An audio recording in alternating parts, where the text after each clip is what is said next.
Good evening, everyone. My name is Vaeh Nuñez, and I am not afraid to die. That's it. Thank you. Don't get it all up at once, like, gosh. Yes, I'm aware of what I just said. And all the parents in the room are looking super concerned right now, so before you guys go call a hotline for me, I first ask that you notice the uneasiness you felt in me saying this.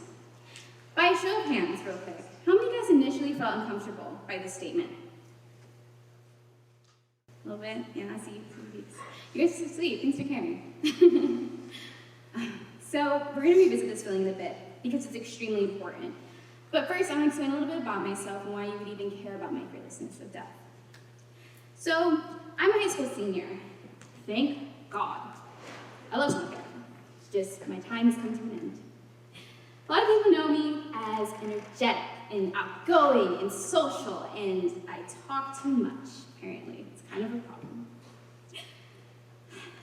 Everyone at high school knows me as the yearbook girl, as I've done yearbook for most of my high school experience, and this year I got the pleasure of being the editor-in-chief. And that's my life story. Or at least, that's what it is from the outside. Deep down, I was suffering, and I was miserable.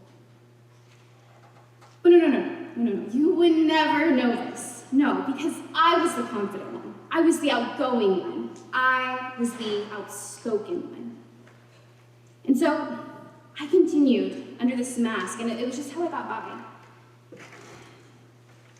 So, my sophomore year hits. And this thing happened. I kind of forgot. Sorry, bear with me. It was called the coronavirus? Yeah? Did you guys hear about that? Yeah? Really, that happened for you too? It's crazy. Yeah. Well, that turned my life upside down. And that's where my journey truly began. Because it was in this pandemic, in this period of self-isolation, that I was forced to acknowledge how broken I was. So I went deep into self-development as I worked extremely hard to mend all my broken pieces and put myself back together. A few months into my self-development journey, I took the red pill, as the saying goes, and I fell into the rabbit hole of the crazy but wonderful world of spirituality. And it was in my spiritual practice that I learned one of the most beautiful truths of all, and that is, I'm not broken. In fact, none of you guys here are. None of us are. We're just simply conditioned to believe so.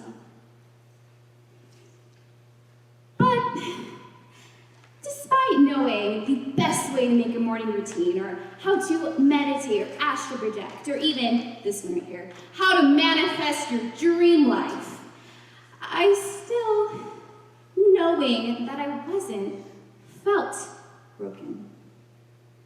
I felt extremely stuck. It was like I was consuming all of this content on personal growth, yet I was moving nowhere. But I continued to try because consistency is key. Consistency is key, persistency is key. It's all about the hustle culture, right? No. I realized I need to do the inner work. I need to do some introspection because none of my efforts were making a difference.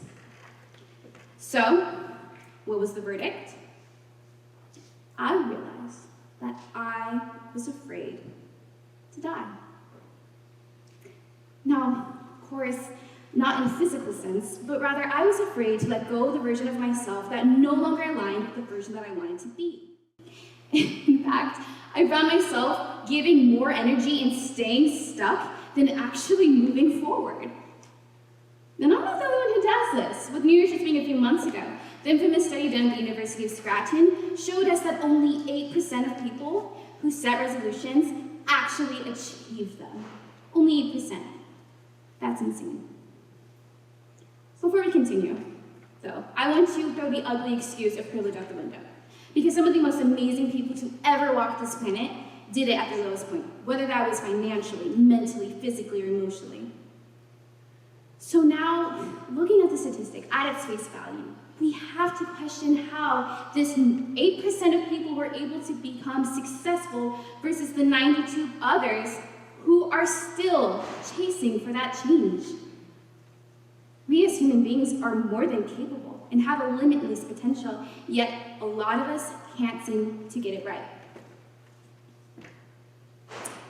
Through my research and personal findings, I see that simply an unwillingness to let go of the stories, the beliefs, and the habits, mentalities that we were taught to take on. Marrying hair is one of the most intriguing things that I hear, and I myself have been guilty of saying, and that is, but I can't change. This is just who I am. By saying this, you are literally associating these habits, associating these beliefs to your identity, and any attempt to end them feels like death. It may seem irrational, but it's just how our mind works. There's been countless studies done in the field of neuroscience that has proven that our minds are incapable of knowing the degree to which we experience things and what we tell it. It only sees things as either a threat or a pleasure. It's interesting, huh? So, while we're trying to be a little bit more conscious about our decisions and our habits, or completely turn our life around 180, our mind detects the shift, feels threatened by it, and then tries to stop it at all costs. This is where we experience self-sabotage and why it can feel like we're moving heaven and earth just to achieve our goals. But it's obviously not impossible, right? So how do we do it? How do we achieve these goals? We first must understand death. Let me tell you guys a little bit about yourself about this, though. So, us as humans, we're a little bit of anxious beings. We're kind of nervous little people, right?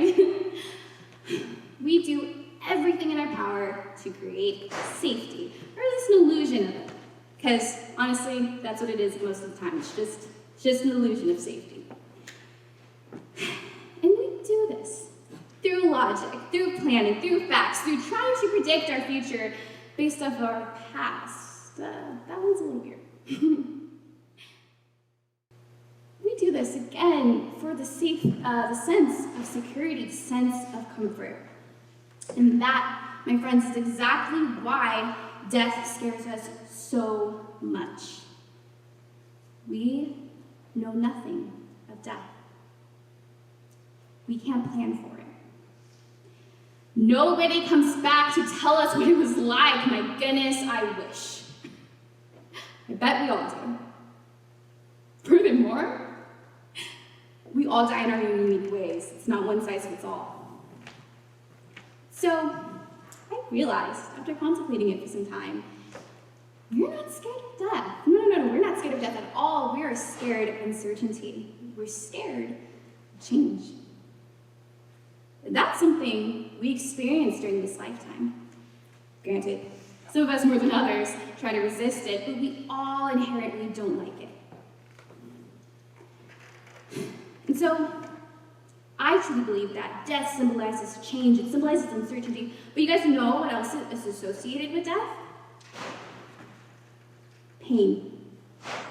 It can be painful, in most cases, to die. It will be painful to let the old versions of yourselves die out. You will literally have to mourn for the person that you used to be, the things that you used to do, and the ways that you used to live. I'm not making this sound very appealing. I know. I'm sorry.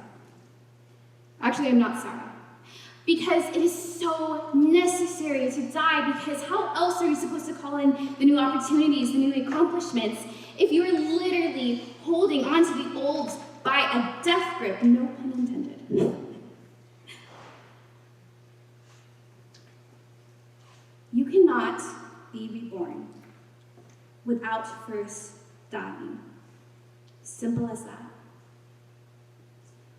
Now, the last thing I'll say is this. Unlike physical death, we're going to be constantly shedding old versions of ourselves. as we are continuing to grow and evolve and become the human beings that we were put on this earth to be. And that's not going to be easy. I'm not going to sugarcoat that much. It's not been easy for me as I'm continuing my death and rebirth and then death again cycle. But it's life. One day, for you guys, it'll become like second nature. And you'll just become more in the flow of it. And you'll just find yourself accepting it. And when the Grim Reaper comes knocking on your door, you'll be able to confidently say, like I stood here today, I am not afraid to die. Thank you.